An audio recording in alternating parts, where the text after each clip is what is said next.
Hey, good morning, and how are you guys doing today? I hope you're doing amazing. So, we're back with the free Harvard course we're auditing called Rhetoric, the Art of Persuasive Writing and Public Speaking. We are all the way to Module 7, which is the conclusion, and we are slowly getting through this. This has been honestly a super information heavy course. I did get new headphones last night, and so we actually will be able to hear through the whole day without my headphones just shutting off. Um, Literally wasn't expecting to wear out a set of headphones. So we're back. Let's knock some of this out. I do have chat up, so that's a good sign. Um, So, what is the rhetoric of social media? I think we all actually have seen this. Social media is almost pure rhetoric or mindless shorts. And honestly, I'm not sure which one is worse. Mindless shorts or rhetoric that makes you feel something. At least rhetoric makes you think, right? Um, who knows? Okay, it differs from traditional rhetoric in some fundamental ways. Rather than gauging an audience as a whole, perhaps with some knowledge of its individual members, in order to assess what will be persuasive, I mean, uh, in order to assess what will be a persuasive argument using logos, pathos, and ethos. The rhetoric of social media collects as much data as possible about each individual user, monetizes this data, and uses it to permit certain entities to persuade as many users, targeted or not, of almost anything, including things patently false or highly prejudicial.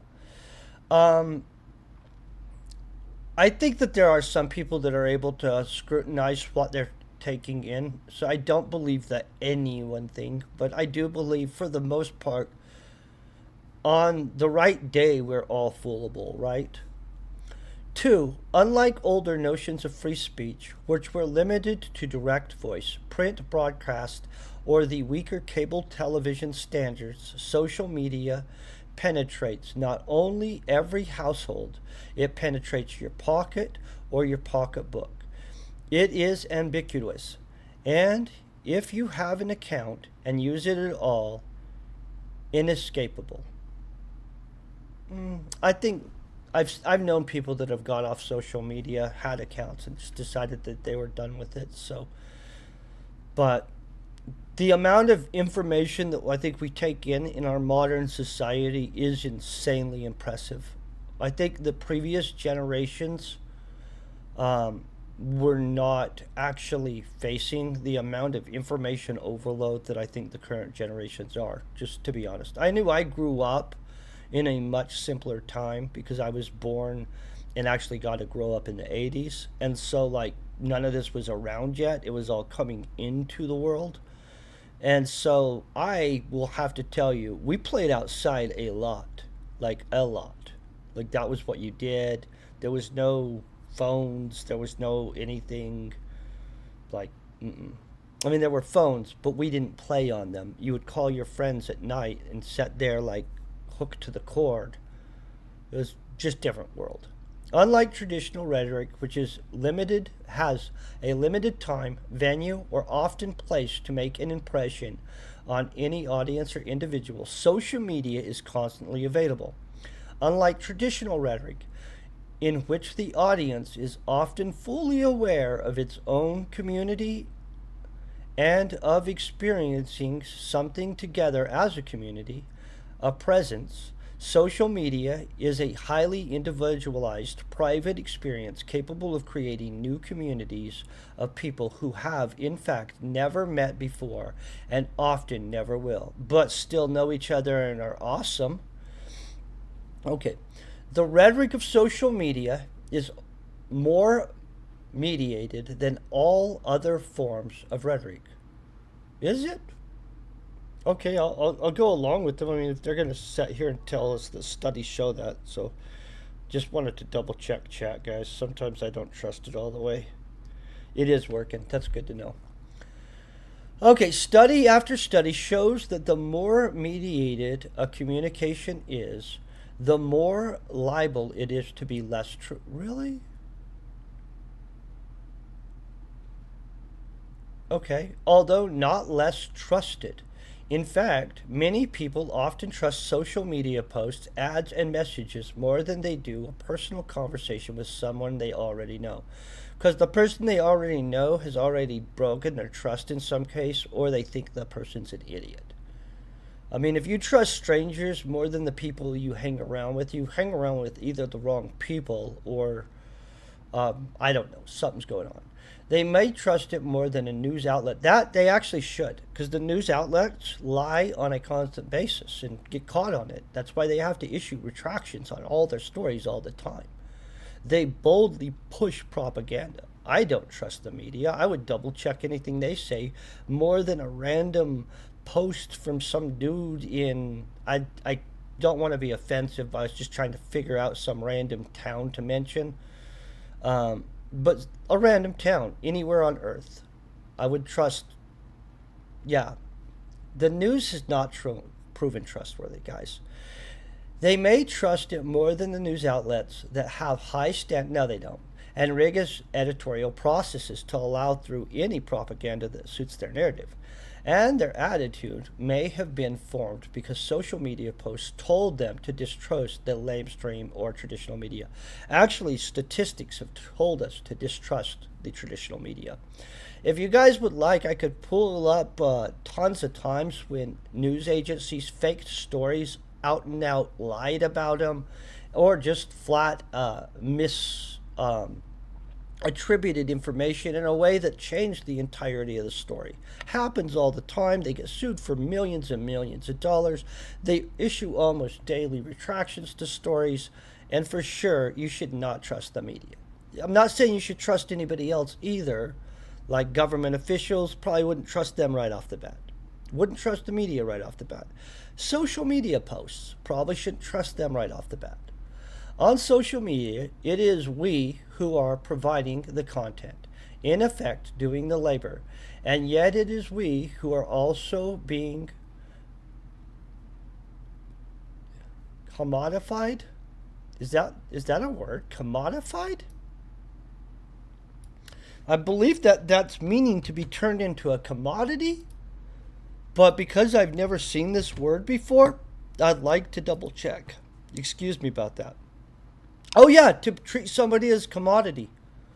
Okay, commodified. That's a legit word. Not just the objection of advertising. I mean, not just as the object of advertising. Nothing new in that, but as the object of manipulation based on our interactions with the platform. The more we interact, the more we might be manipulated, especially in countries with democratic traditions and deliberative or judicial rhetoric. Rhetoric was almost always taught in conjunction with moral philosophy, with ethics. John Quincy Adams, a Harvard was a professor of rhetoric and moral philosophy. The various platforms of social media seem to lack in their DNA the capacity for self-reflection on the ethical use of their own rhetoric. Literally, people's moral grandstanding. At no point has rhetoric held itself to some super high standard that makes it different than modern social media. So there's several points in this that are just not true.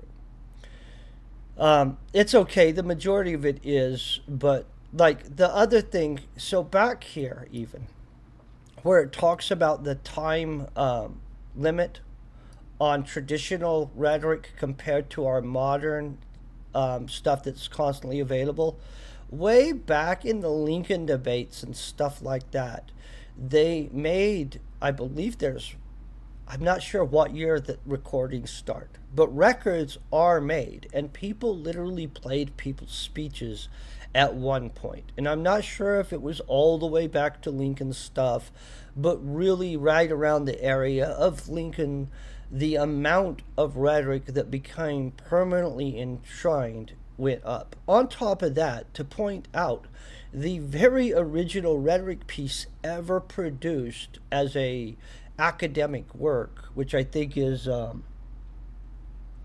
it's by a philosopher, and I'm trying to remember which philosopher because it's not Plato. It's obvious. It's Socrates, I think. I think it's Socrates' work. And if it's not, it's one of those Greek philosophers. But a Greek philosopher is the very first person that wrote on rhetoric. Their writings are still around today. So I can still read the rhetoric a guy wrote in Greece. So the permanency of rhetoric has been a real thing for a pretty long time. In fact, we can go back and read pretty much any historic rhetoric that we want to back a good amount of time, just for the record. Okay, 8.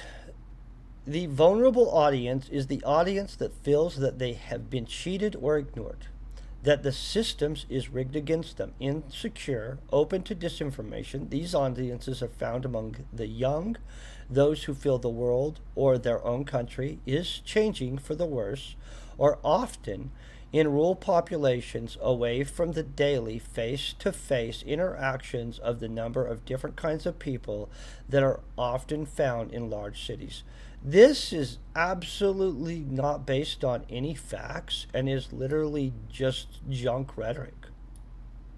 So we see the amount of mobs led by rhetoric in the cities, literally writing. They're all morons. I'm going to just tell you the truth.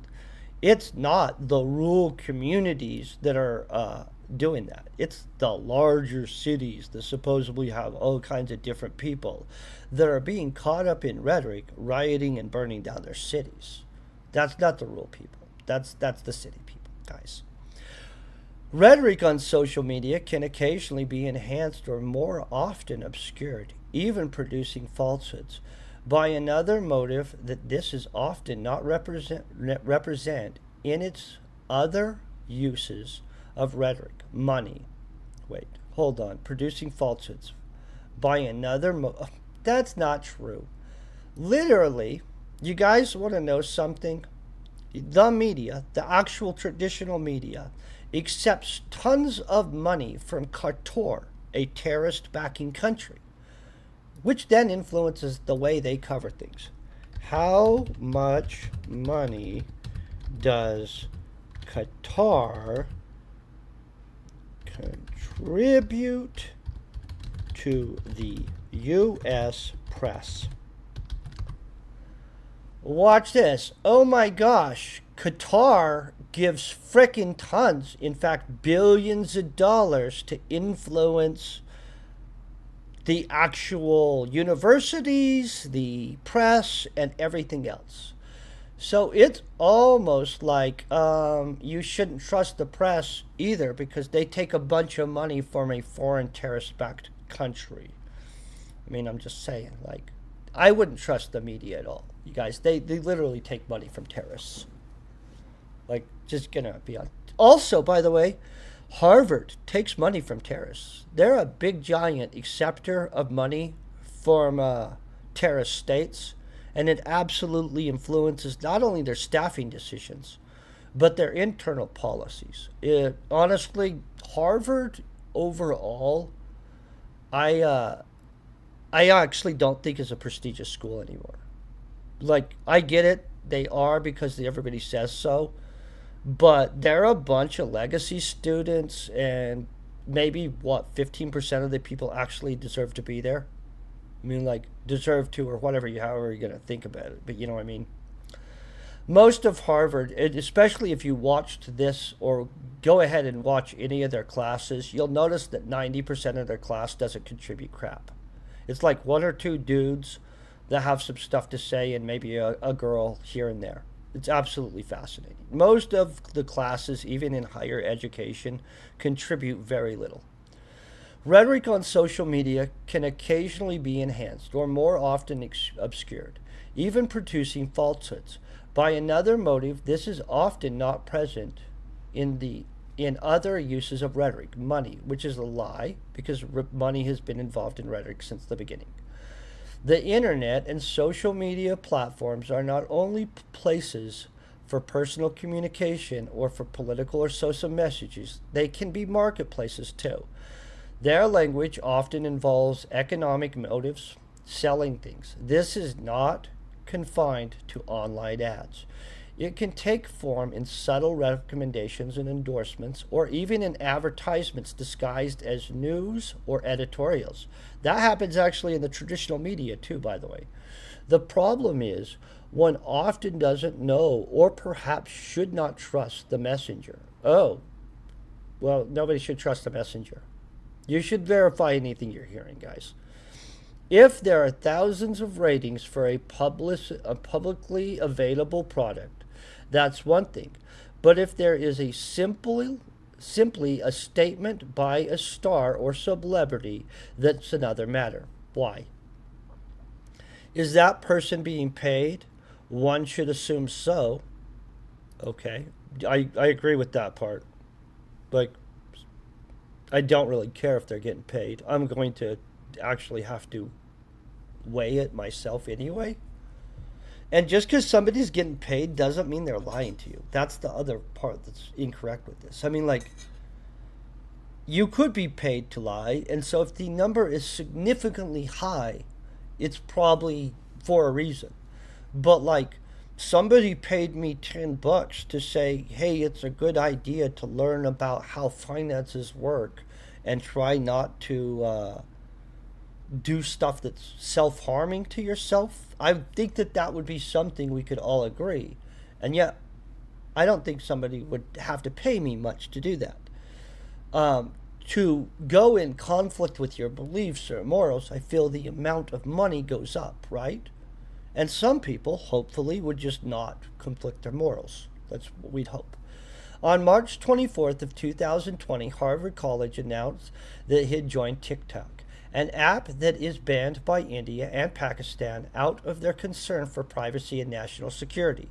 The United States passed a law in early 2024 that will ban TikTok by early 2025 unless TikTok is sold to a company that has no direct ties to China. This may be understandable, but the data that TikTok gathers and the kind of things that it disseminates are often available through other channels. In other words, if lawmakers were to regulate or control social media, they should employ a universal approach, not one aimed at a particular country. So it wasn't necessarily at a particular country, but I get you. That puts one figure into the dike. Oh, like a dike. Oh, I thought they misspelled like. I was really kind of confused for a second. With there are multiple leaks. I actually don't want lawmakers to regulate social media very much at all because I actually don't trust them, and I believe that they use their regulations not in my benefit, but more or less to restrict things in a way that doesn't benefit me at all. I don't need them telling me what can be said, what I can hear, and what I can say. I actually don't want that. Recently, and not so recently, publications pertaining to social media. Okay, so they list a whole bunch of publications pertaining to social media. All of them are negative biased. They didn't select a mix of them at all. Honestly, this class didn't actually try to be an unbiased class on many subjects. It didn't present equal arguments or anything for many of the things, which is kind of sad. And not shocking for a Harvard course, to be honest, either. More broadly, the work of Shirley Turkle at MIT explores the dangers of replacing direct contact with electronic communication and mediation. One concern she holds is that our habits on social media and electronic communications are palpably diminishing our capacity for empathy. For one example, see alone together why we expect more from technology and less from each other. I think that throughout time, people have told you that you shouldn't expect things out of other people, and you should probably, I don't know, like that seems like just crap to me. Neil Postman identified the godparent of many of these critiques in Aldous Huxley's vision of a brave new world. No big brother is required to deprive people of their autonomy, maturity, and history. As he saw it, people will come to love oppression, to adore the technologies that undo their capacity to think. Neil Postman, amusing ourselves to death. Public disclosure in the age of show business, 1986. So that literally is before all of the stuff that we're dealing with now. Anyway, I don't know what I think on that. I'm going to be honest. It could be a valid thing that they're talking about. Here are all the references for this stuff. It looks like we're going to look over a whole bunch of references now. Okay. Man, we're flying through this stuff, though. Generative AI. Ooh, I'm going to have to drink some coffee. The following essay on rhetoric and generative AI is adapted from the remarks of Professor Ingalls made in spring of 2024. Artificial intelligence is changing the nature of much of human activity, and rhetoric is no exception. There have been predictions about AI causing the end of human civil. It's not going to. And about AI ushering in an almost utopian future.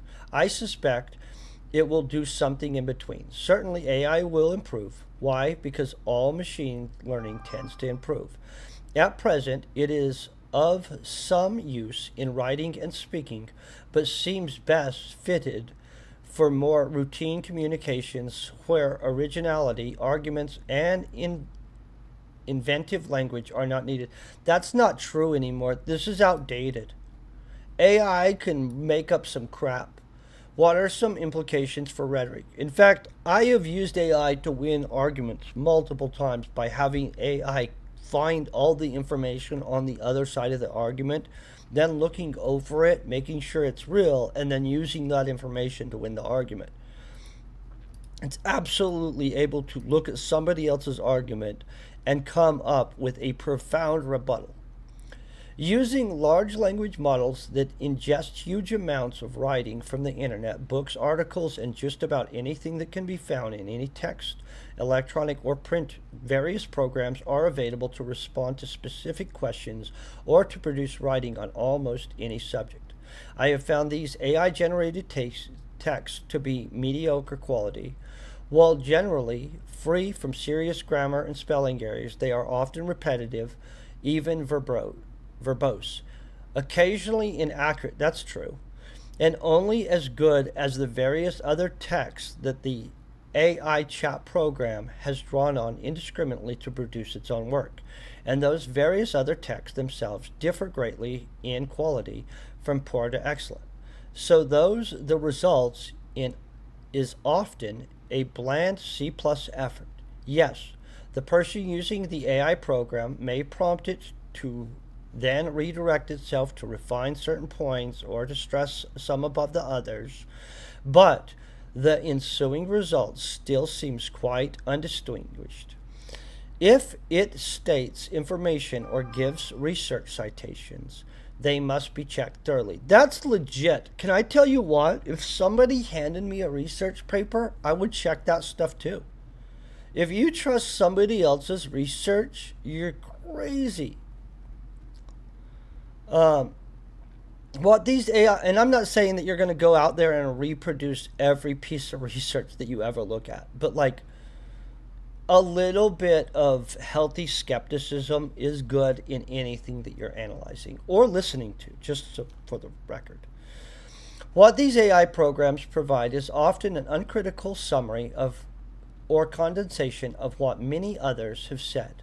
What is lacking is the ability to come up with an original argument, to shape that argument in a compelling way, and to express it in an attractive language tailored closely to that argument.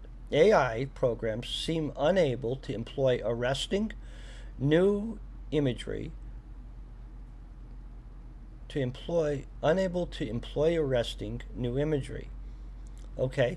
Whatever metaphoric language they use has been used many times before and can seem trite or formulaic, like most writers that write today, honestly. These programs don't seem to employ figures of speech or metaphor language very well. The result lacks verve and flair, or any stamp of language that heightens the basic argument being made. It is virtually impossible to detect any spark of originality. It would be good to experiment with AI generated text, but please do so critically, with caution, and with the conviction that the essence of good rhetoric is a bit like following a healthy and nutritional diet. Do not accept food made only from highly processed artificial ingredients ran through a machine. Instead, create a meal from scratch, select each dish with care, and even go out into the garden to gather what is ripe.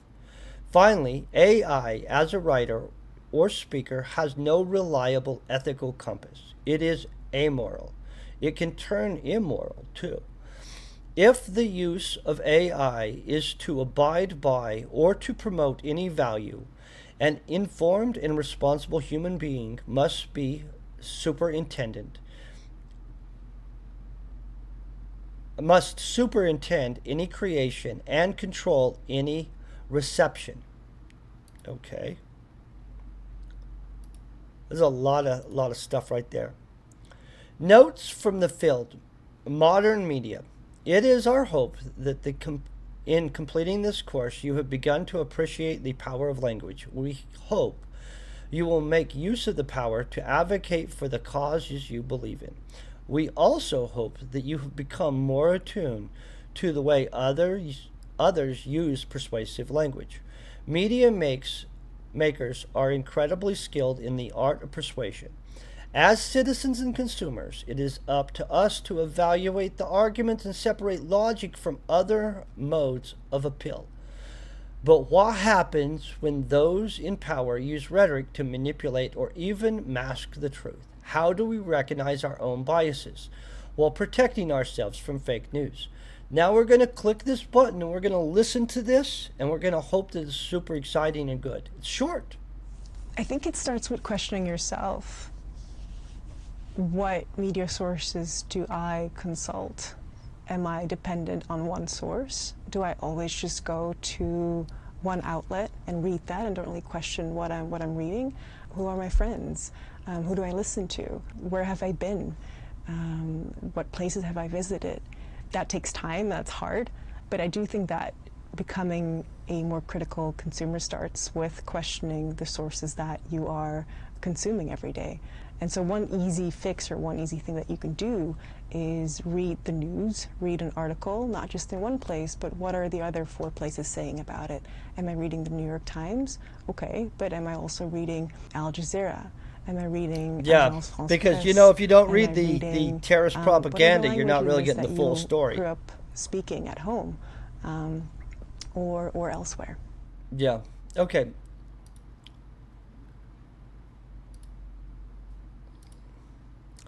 Oh my God, we're already to a final message in this course. Guys, how did we do this so fast? I'm just joking. 24 days, 25 hours of just watching videos off of this stream that was just course videos. I'm going to tell you, this was not as easy as I was expecting. It is a lot of material. Final message in this course. We have had the chance to slow down and pay close and careful attention to language, to its music and its rhythms, to its ambivalences and limitations, and the way that it stirs us, angers us, and moves us. We've read and listened to speeches as they have wove different visions of the world. Some have painted it as a dangerous and divided, others have glimpsed great opportunity. We hope that you have learned much from these examples. Some of them really did piss me off, you guys. They did use very gripping examples, like, just to be honest, like they were the kind that would invoke something at least. And from practice writing and speaking on your own. You have worked hard in this course. Do not lose your momentum. Send your op ed publication. Oh, I'm not sending it to my local paper for publication, but make your speech in a public forum. Consider joining a public speaking group like Toastmasters. I've never heard of Toastmasters. Or organize a TEDx presentation series in your community. View, read, and listen to more great speakers and writers. Try to emulate their style or as you continue to shape your own. Whether you are giving a speech at a wedding or a presentation at work, remember that rhetorical devices, the strategies for persuasion, the fallacies to avoid, establish your ethos, remember your facts, make your argument simple and clear, ask others for advice. Most of all, revise, revise, revise. That's true in a lot of stuff.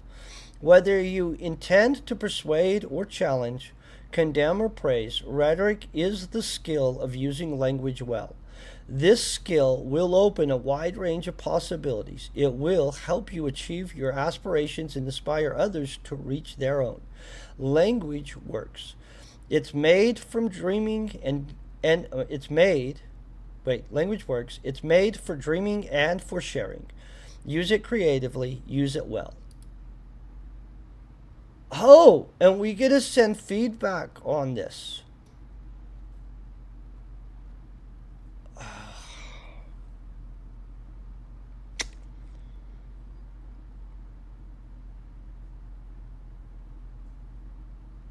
Holy crap. Okay, we did 100% of this on the computer. Boom. That's 100%. That's what it should make, is 100 right there. Boom. 0 here, 0 here, 100 there. What did you like best?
Okay, boom.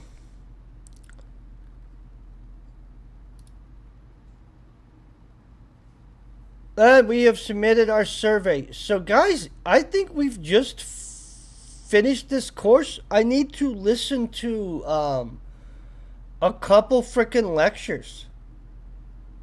That's it. Like, so I've got 2 hours of lecture work. So tomorrow, I don't know what we're going to do, you guys. We'll do something else because obviously we're done with this course as of today. And that just is what it is. So let's click this button. Post-course survey. I'll do this survey on my own, honestly. I'm gonna recommend this to my friends because I actually do. I'll do it right now. Okay, now that you've finished this course, how would you describe your understanding in the subject matter? Honestly, I'm not gonna say that a single course does not give you a 5 subject matter understanding. Just if anybody takes a course on something, that's never a 5 understanding. How difficult was this course compared to other MOOC or online courses?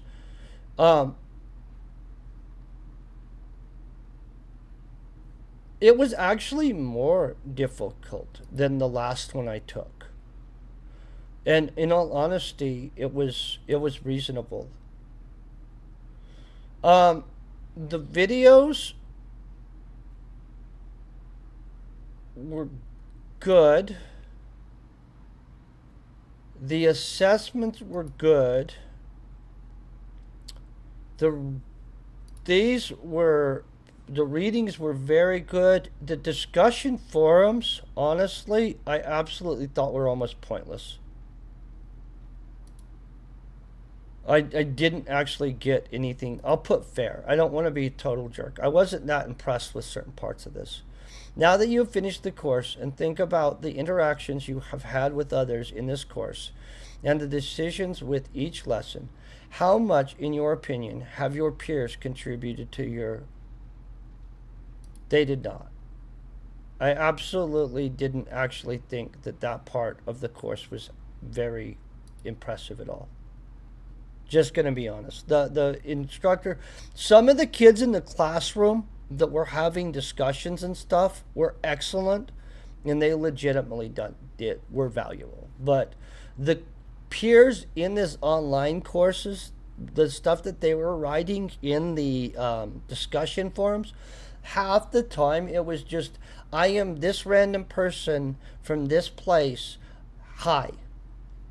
And so, like, great, cool. I found out that there's some kid from some random high school taking one of these courses and some other stuff, but, like, that doesn't contribute to any value to me. Which of the following best describes what you've gotten out of taking this course? Select all that apply. I'll use this. Meeting professional requirement. No. Learn best profession. Oh. That's not true. Working towards promotion now. Boom. That's it. Okay, boom.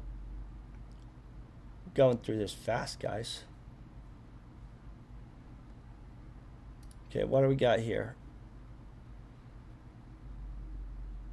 Oh, where to go from here? I could read more stuff, take more courses, blah, blah, blah. Okay.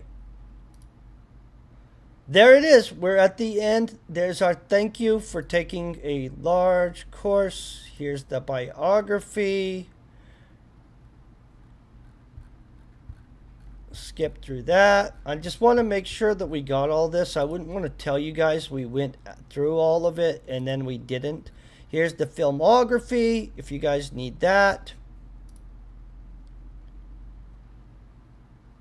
Oh, and we're at 8 where I need to listen to the rest of my 25 videos. So this is what I was talking to you.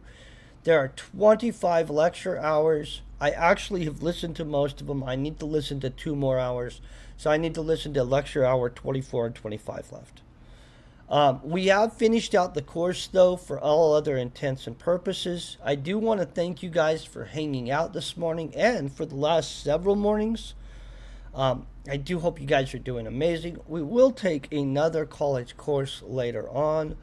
I'm not going to just start another one tomorrow. I don't know what we will do. Actually, tomorrow morning, we're going to have a community chat. Guys, honestly, lots of stuff is happening. I've literally received a bunch of opportunities lately, including on my channels. Got a sponsor. Was really happy about that. And so we'll discuss all of that stuff tomorrow. And outside of that, you guys have a great day. Man, I hope you guys kick butt. Keep kicking butt in your own personal life. Stay epic. Tomorrow morning, we're just having coffee and visiting because we have knocked out a college course already. Peace, very best wishes, and you guys stay epic.